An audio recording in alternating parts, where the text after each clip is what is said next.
E hoje é dia de Páscoa, e Páscoa quer dizer libertação. E nós estamos na estação libertação.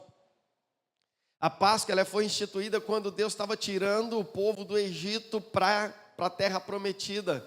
E então Ele ordenou que matasse o cordeiro e passasse, espargisse o sangue do cordeiro sobre os umbrais da porta, para que quando o anjo da morte viesse, ele não matasse os filhos de Israel. E por isso naquele dia Deus falou que ia acontecer o Pessah, que é o passar por cima. O anjo viria e quando chegasse na casa dos judeus, ele passaria por cima, porque o sangue do cordeiro estava espargido nos umbrais da porta.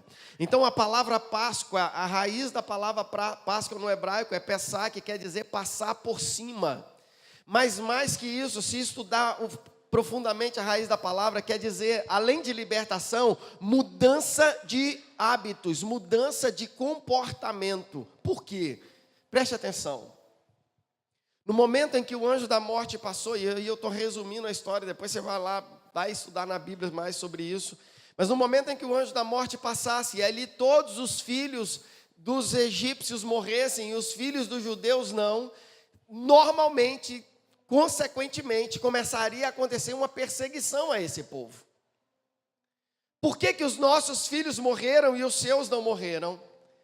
Tem algo em vocês que está nos prejudicando, a culpa é de vocês. E quando Deus institui, quando Jeová institui aquele tempo, aquele momento, e Ele institui a Páscoa a partir dali, Ele está dizendo, olha, se preparem, porque além da libertação, da liberdade que eu estou trazendo para vocês, vocês também terão que ter um comportamento diferente a partir de agora. Vocês terão que se portar de uma forma diferente. Lembra quando Jesus falou assim, eu não vim trazer paz, eu vim trazer espada. Tem coisas que vão começar a acontecer e vão começar a acontecer dentro da casa de vocês. Queridos, muitos de vocês podem contar, não é o meu caso, porque eu nasci num berço cristão, evangélico, mas alguns de vocês podem testemunhar, talvez, que no dia que levantaram a mão aceitando Jesus como Senhor e Salvador, como o Senhor e recebeu a salvação dele, coisas dentro da sua casa mudou.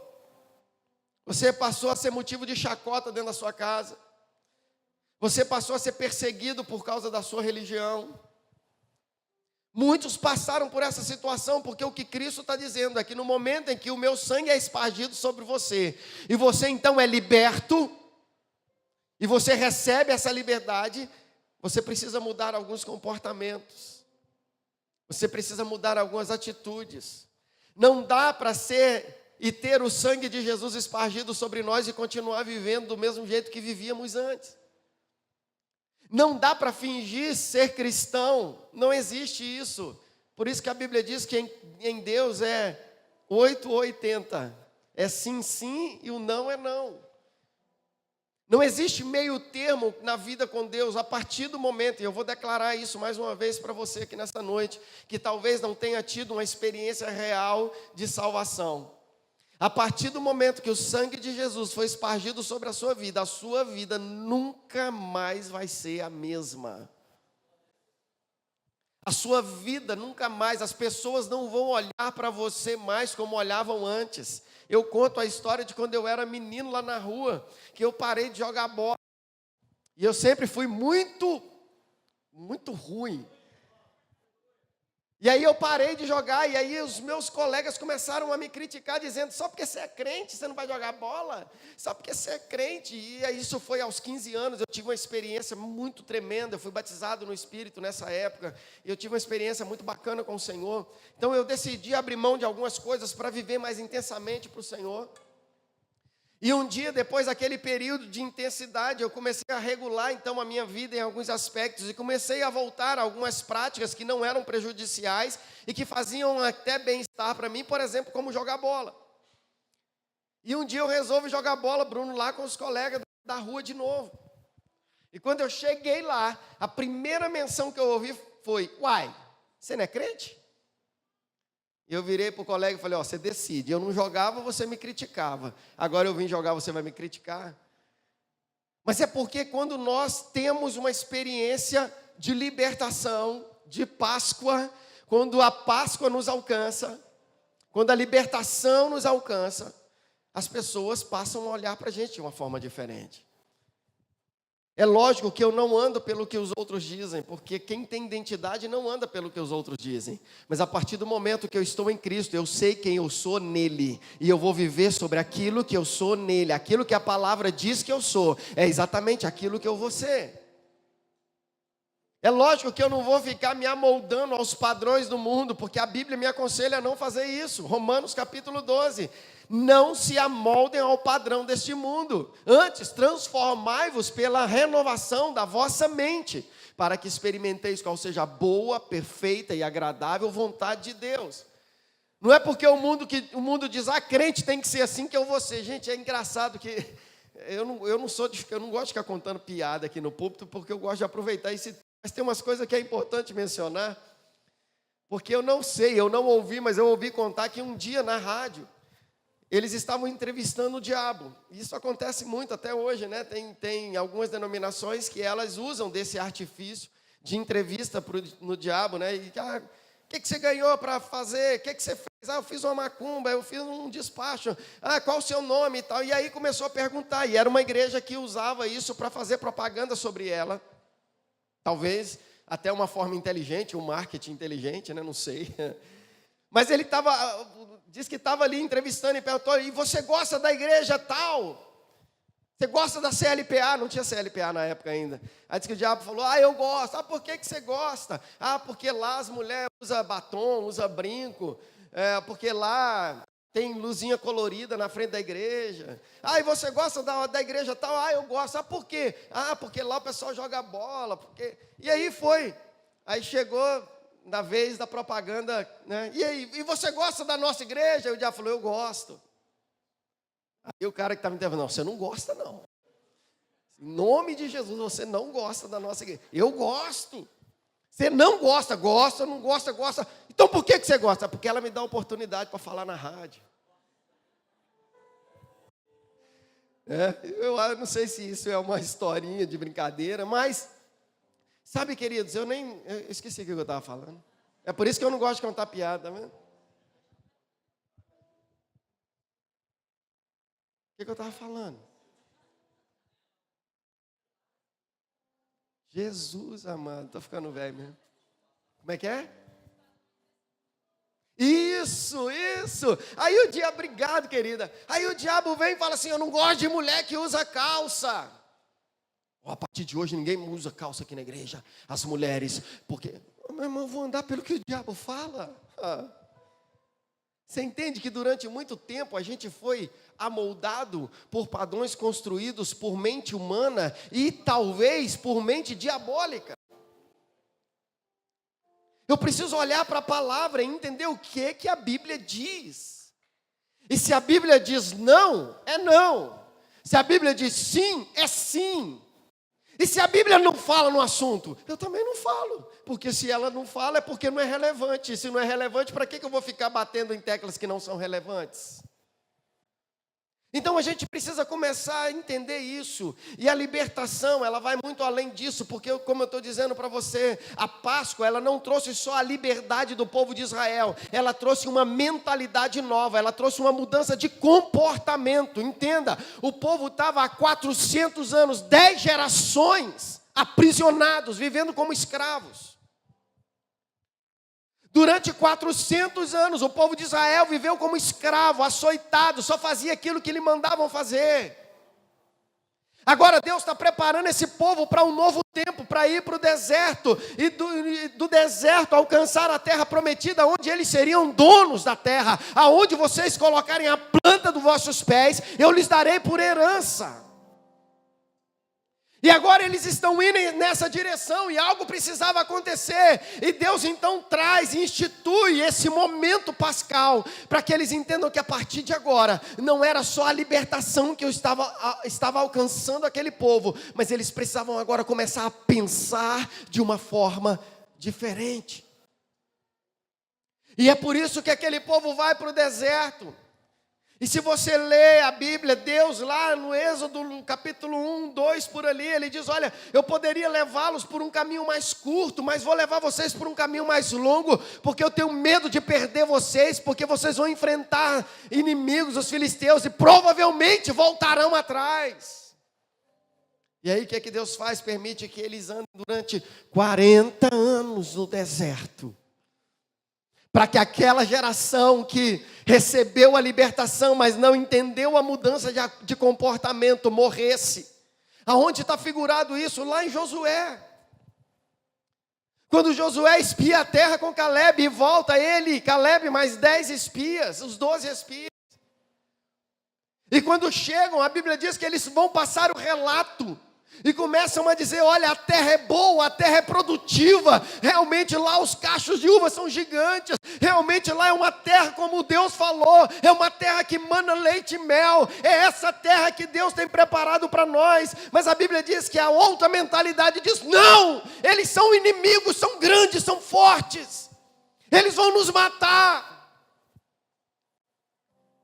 Josué e Caleb representam aqueles que entenderam a mudança de mente, que entenderam a mudança de comportamento, que agora não andam mais pelo que vê, mas pelo que Deus falou a respeito. Tanto é que Josué e Caleb se levantam no meio do povo e dizem, ei povo, peraí, deixa eu falar com vocês. Realmente, aquele povo é gigante. Realmente os exércitos são poderosos. Mas nós temos algo que eles não têm. Nós temos a promessa de Deus. Nós temos a palavra de Deus sobre nós. Querido, quando a nossa mentalidade é transformada, a gente não anda mais pela razão humana. A gente não anda mais pelo que é visto. Paulo já fala isso. Nós não somos daqueles que andam pelo que se vê, mas pelo que não se vê. Nós não andamos pelo que dizem a nosso respeito. Nós andamos pelo que Deus falou a nosso respeito. É identidade, é isso que Jesus fez com Pedro e com os discípulos que estavam à volta dele. Pedro, quem eles dizem que eu sou? Uns dizem melhor, perguntou para os discípulos, uns dizem que tu és um profeta, Isaías, e vocês? Pedro se levanta e fala, tu és o Cristo, o Filho do Deus vivo. E ele fala, disseste bem, mas não disseste de si mesmo, foi o Espírito que te revelou. Mas eu te digo que tu és Pedro, e sobre essa palavra que você acabou de dizer, eu vou edificar a minha igreja, e as portas do inferno não prevalecerão contra ela. A partir daquele momento a igreja, se você ler os evangelhos, é tremendo, porque até aquele momento Jesus estava pregando, dizendo, o reino dos céus está chegando, o reino dos céus está chegando, o reino. A partir daquele momento ele vira, Pedro, eu te dou a chave do reino dos céus. O que você fechar vai ser fechado, mas o que você abrir vai ser aberto. E a partir daquele momento ele começa a pregar, porque o reino dos céus já chegou no meio de vocês. E ele diz mais, ele não está ali, lá ou acolá, ele está dentro de vocês. Quando você começar a entender que a sua mentalidade precisa ser transformada, e hoje é Páscoa, então hoje é dia de libertação, de libertar das amarras que prendem a nossa mente, que fazem a gente pensar que somos nada, que não vamos conseguir. Ei, Deus te fez para você dar certo. Você precisa andar nesse lugar. Se tem alguém que me inspira na Bíblia, é Caleb. A Bíblia diz que com 40 anos, ele recebe a promessa de Moisés. Moisés pergunta para ele, o que você quer, Caleb? Ele, eu quero as montanhas. Irmãos, desculpa eu ficar repetindo isso aqui direto, mas isso me encanta, me inspira. Talvez essa é uma das palavras que mais me faz mover no ambiente que eu vivo. 45 anos se passam. Eles agora estão entrando na terra. Eles estão pisando na terra da promessa, o lugar que o Senhor havia prometido para eles.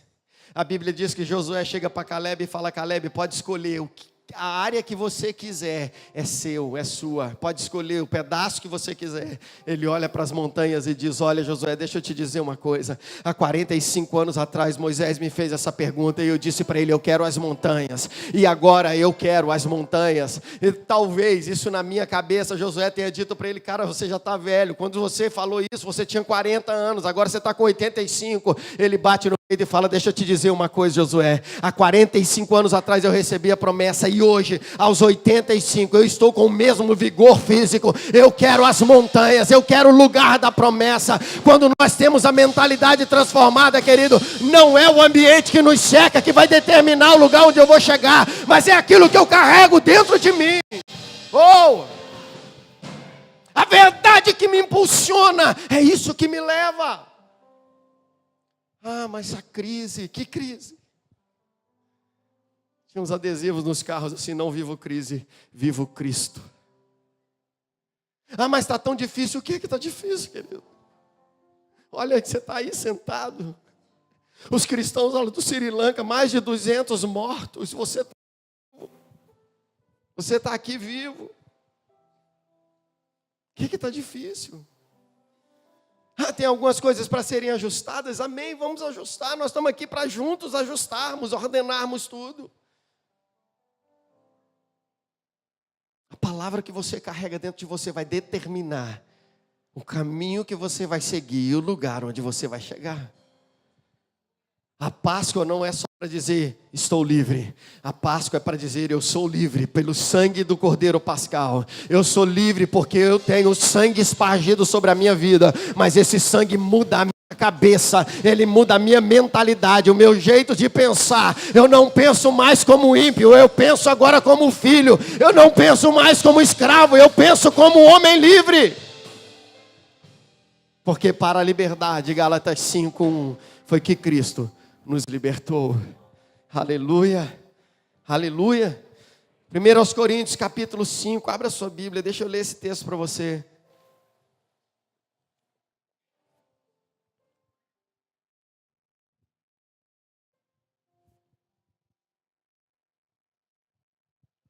Primeiros Coríntios capítulo 5, versículos 7 e 8.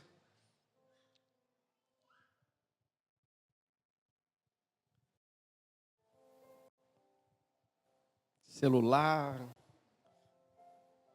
tablet, memória. Tem gente que só guarda a memória. 1 Coríntios 5, 7 e 8. Dá com saudade de vocês. Livrem-se do fermento velho, para que sejam massa nova e sem fermento, como realmente são. Olha só. Pois Cristo, nosso Cordeiro Pascal, foi sacrificado. Por isso, celebremos a festa, não com fermento velho, nem com fermento da maldade e da perversidade, mas com os pães sem fermento, os pães da sinceridade e da verdade. Aleluia. A história conta que quando o povo estava saindo do Egito, nesse momento da Páscoa, eles não tiveram um tempo para esperar que o pão fermentasse. E por isso eles tiveram que pegar a massa sem o fermento e carregar depressa, porque eles tinham que sair depressa daquele lugar de escravidão. E por isso o pão sem fermento, ele passou e se tornou um símbolo dessa libertação apressada de Deus sobre as nossas vidas. E agora Paulo está escrevendo aos Coríntios, ele fala assim, olha, livrem-se do fermento velho. Porque quem sabe, quem já entende de fermento, e principalmente as irmãs que gostam de fazer bolo, né? E aí eu me lembro da minha mãe fazendo que hoje a gente compra um pacotinho, até a Sofia já faz bolo lá em casa. Mas antes tinha que bater a massa, aí tinha o tanto certo do fermento, porque se passasse, fazia alguma coisa errada, e se diminuísse, ficava encroado, eram uns negócios assim, tinha aquela quantidade. Eu lembro muitas vezes quando eu ia na padaria comprar o fermento para a mamãe, e aí ela fazia e botava a massa, enrolava num pano, é assim mesmo, né? E daí a pouco quando a gente chegava, aquele negócio estava inchando assim, ó. A massa, ela era fermentada para depois ser assada.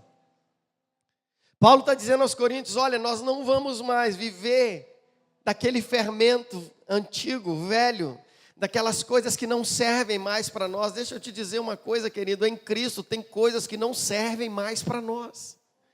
Não é sobre pecado que eu estou dizendo, porque o pecado não serve para ninguém.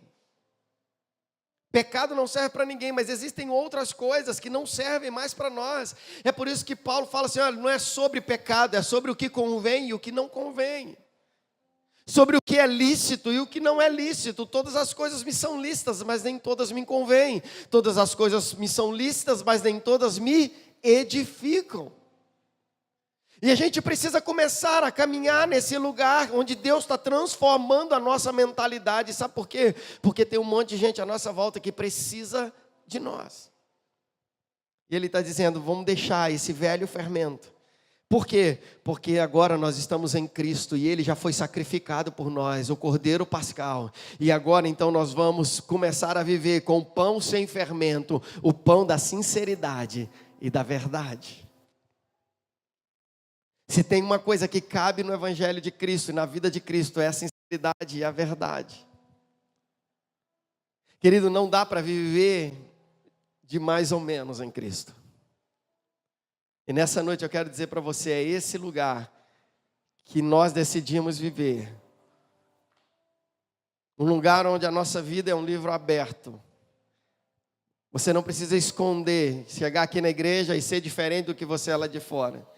Se tem uma coisa que marca meu ministério, é gente de bermuda aqui em cima, de boné. Eu me lembro uma vez que eu convidei um casal que estava para separar. Escuta isso, Breno.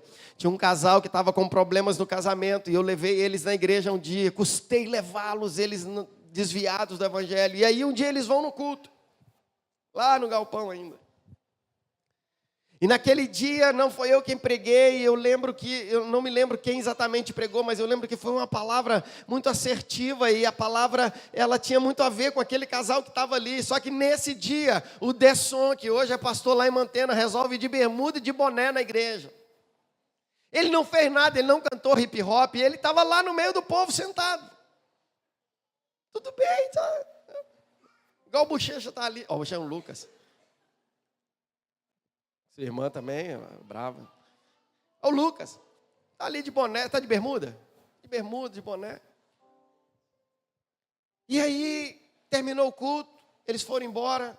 E na segunda pela manhã eu encontrei com aquele rapaz, porque eu já estava ansioso para encontrar com ele. Eu falei, e aí, cara, como é que foi? Você gostou do culto? Ele, David, sabe como é que é, né? Eu falei, sabe como é que é o quê, cara? Não. Eu falei, cara, você gostou do louvor, da palavra? Não, você sabe, né, como é que é. Mas como é que é o quê? A gente veio de uma igreja assim mais o quê? De quê? E eu não sabia de que ele estava falando diante de Deus, querido. O que esse cara está falando comigo? Um louvor tão abençoado, uma palavra tão abençoada. O que ele está falando comigo? Ele falou, eu vou falar com você, já que... Eu falei, fala. E ele falou, aquele cara de bermuda e boné. Eu falei, não é possível. Falei, cara, você foi para um culto, numa igreja, onde teve um louvor abençoado, uma palavra abençoada, mas os seus olhos voltaram para um cara de bermuda e de boné. Ele separou, casou de novo, separou de novo, casou de novo. E a última vez que eu encontrei com ele, eu falei, e aí, como é que tá? Ele falou, que é a bosta. Oh, não pode falar isso aqui não. Que a mulher lá. Sabe, queridos? Mudança de mente, de comportamento. Eu preciso entender o lugar que eu estou em Deus e viver nesse lugar a minha vida, sem ficar olhando. É por isso que a Bíblia diz que eu não tenho que olhar para o que está à minha volta, mantendo os olhos fixos naquele que é fiel, no autor e consumador da minha fé. Ele tem uma palavra para você. E aí, uma das orações mais lindas que eu vejo na Bíblia, eu quero terminar com essa oração. Quando Abacuque, no meio de um caos na nação de Israel, ele ora para que Deus avive a nação de Israel. Aviva, Senhor, a tua obra e no meio dos anos a torna conhecida. Traz vida para essa nação. Mas ele termina o livro dele dizendo, ainda que a figueira não floresça, ainda que a videira não dê o seu fruto, ainda que não haja animais pastando no campo, ainda que não haja alimento, ainda assim, eu exultarei no Deus da minha salvação, e nele me alegrarei, porque eu sei que Ele vai me levar para lugares altos. Eu quero dizer para você nessa noite que Deus tem lugares altos para você. Se prepare para esses lugares. A Páscoa, ela marca um tempo de libertação, mas também de mudança de comportamento para aquilo que Deus tem para nós no futuro. Há um futuro certo. Ele nos chamou para reinar com Ele. A Bíblia diz, Paulo escreve dizendo que nós já reinamos nessa vida. Nós estamos sendo treinados nessa vida para a eternidade. E é isso que Deus tem para você. Receba essa palavra, no nome de Jesus. Coloque-se de pé, deixa eu orar com você.